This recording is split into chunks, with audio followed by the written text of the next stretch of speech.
আমরা দেখেছি শুধু দেশের মানুষ তো সবাই আমাদের ক্রিকেটটাকে ফলো করে, কিন্তু আমরা যখন প্রবাসী যাই, প্রবাসী যারা থাকেন তাদের একটা অনেক বড় অংশ কিন্তু আমাদের ক্রিকেটটাকে ফলো করে। তো দেখার বিষয় ছিল তারা আমাদের সম্বন্ধে কতখানি খবর রাখছেন। দেখছি সবাই খুব আগ্রহ নিয়ে তাকিয়েছে এবার বিশ্বকাপের দিকে। তো তাদেরকে আসলে তারা যে অনেকখানি সম্পৃক্ত থাকেন আমাদের দলের সাথে, সেটার জন্যই আমাদের আসলে এই প্রয়াসটা, তাদের কাছ থেকে স্কোয়াড ঘোষণা করাটা। দেশের মাটিতে বিশ্বকাপ হলে একটু ভালো কিছু হতে পারত না, ডেফিনেটলি। আপনি পরিচিত কন্ডিশন, যদিও শারজার কন্ডিশন অনেকটাই সিমিলার। আমরা খবর পেয়েছি যে অতটা গরমও থাকবে না, সন্ধ্যার দিকে খুব প্লেজেন্ট ওয়েদার থাকে এই মুহূর্তে অক্টোবর মাসে। সো ওয়েদার মনে হয় না খুব একটা ইফেক্ট করবে। আর শারজাতে প্রচুর বাঙালি থাকে। 250-টিরও বেশি ডিজাইন অপশন নিয়ে ওয়ালটন স্মার্ট ফ্রিজ, বোঝে আপনার প্রয়োজন। আমাদের সাপোর্টটা আমরা বেশ ভালোই পাবো। তো ওইটাও মনে হয় আমরা খুব একটা মিস করবো। বাট দেখুন, দেশের মাটিতে খেলাটা একটা অনেক বড় ব্যাপার, সেটা তো একটা ব্যাপার থাকে। বাট প্রস্তুতির কথা যদি বলেন, আমার মনে হয় আমাদের এই যে সিরিজটা আমরা টুর্নামেন্ট খেললাম A2, এটা আমাদের অনেক কাজে দিয়েছে। কারণ এখানে আমরা কম্পিটিটিভ ক্রিকেট খেলতে পেরেছি, ম্যাচ খেলতে পেরেছি, যেটা খুব ইম্পর্টেন্ট। তো আগে যিনি সিলেক্টর যেটা বললেন যে আমাদের দরকার ছিল উইনিং মোডটায় ফিরে আসা, আমি পার্সোনালিও ফিল করি যে প্রায়র টু বিগ টুর্নামেন্টে এই উইনিং হ্যাবিটটাও অনেক কাজে দেয়। আর এখানে থাকলে যে প্র্যাকটিসটা করতে পারতাম, এবার দেখুন এখানে বৃষ্টি হচ্ছে, হয়তো ম্যাচ খেলার জন্য অত ভালো প্রতিপক্ষ পেতাম না। কারণ আমাদের ভালো করার জন্য যতখানি প্রস্তুতি নেওয়া সম্ভব সেটা আমরা নিতে পেরেছি। আর ওয়ার্ল্ড কাপ তো ডিফারেন্ট বল গেম, ওইখানে তো আসলে আমাদের সর্বোচ্চ পরীক্ষাটা হবে, সেটা যেমন ভালো দিতে পারি। আমার মনে হয় প্রস্তুতি আমরা খারাপ দিন, প্রস্তুতি ভালো হয়েছে। আমরা যখনই দেশের বাইরে খেলতে যাই, এটা আমি যখন ক্রিকেট খেলেছি তখনও দেখেছি, যখন খেলা দেখতে গেছি তখন দেখেছি প্রবাসী আমাদের অনেক মাঠে আসেন, অনেক সাপোর্ট করেন। এটা আমাদের অনেক বড় একটা স্ট্রেংথ। সো আরব আমিরাতে যারা আছেন, আশা করবো তো আপনারা সবাই মাঠে আসবেন। আপনাদের সাপোর্টটা আমাদের মেয়েদেরকে ডেফিনেটলি অনেক সাহায্য করবে ভালো ক্রিকেট খেলতে। ধন্যবাদ সবাইকে। ওকে, আর এই ভিডিও অলরেডি গ্রুপে দেওয়া হয়েছে, আপনারা চাইলে আনরেস্ট্রিক্টেড ব্যবহার করতে পারবেন। কালচারালি আমাদের একটা ব্যারিয়ার আছে মেয়েদের স্পোর্টসে আসা নিয়ে। যখন কোনো মেয়ে তখনই স্পোর্টস আসবে যখন দেখবে যে এখান থেকে তিনি কিছু পাচ্ছেন।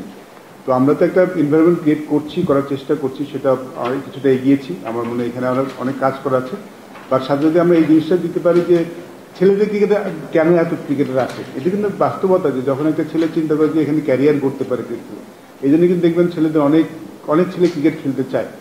আমরা যখন খেলেছি তখন তো আসলে ওইরকম ব্যাপার ছিল না, তখন যত ছেলে আসতো খেলতে, এখন কিন্তু তার তো অনেক বেশি আসে, বিকজ এখন ক্রিকেট খেলে ক্যারিয়ার করা যায়। যখন আমরা মেয়েদের কাছ থেকে সামনে এই জিনিসটা প্রেজেন্ট করতে পারবো যে এখানে ক্রিকেট খেলে কেউ তাদের ক্যারিয়ারটা করতে পারবে, এখানে সুন্দর ক্যারিয়ার আছে, তখন নিশ্চয়ই আরও অনেক মেয়ে ইন্টারেস্ট হবে খেলতে।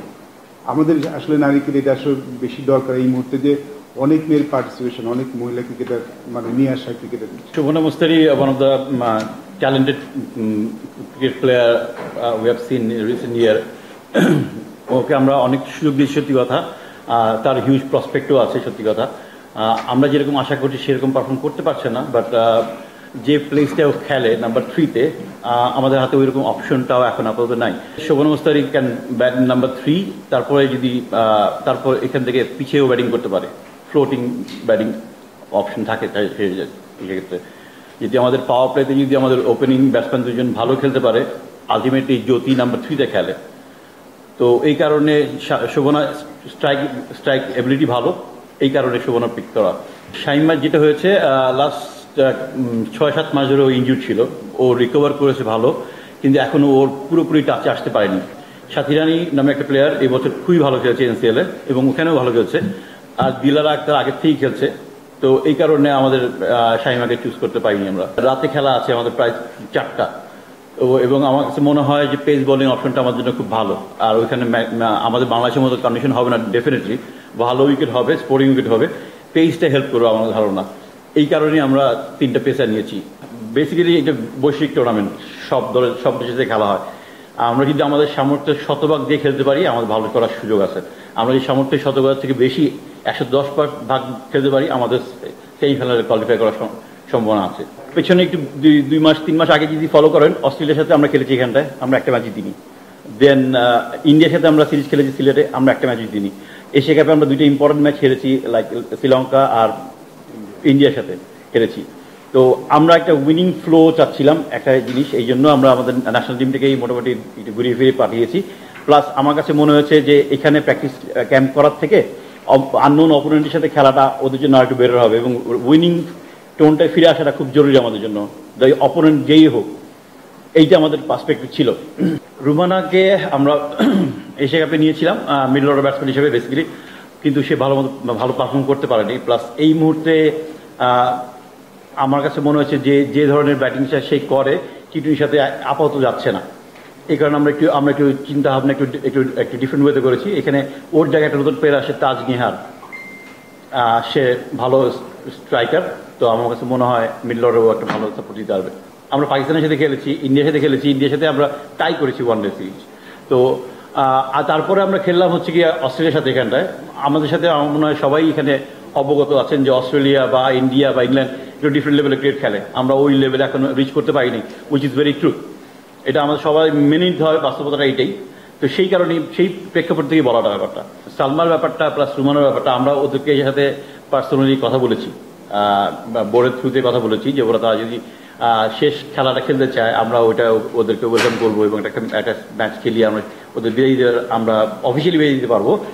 প্লাস এটাও বলেছি যে ওরা যদি খেলা ছেড়ে দেয় আমরা বোর্ডের যে কোনো একটা পোর্টফোলিওতে মানে ওরা চেষ্টা করতে পারবে কোচিং বা আম্পায়ারিং তরফ এরকম এরিয়াতে।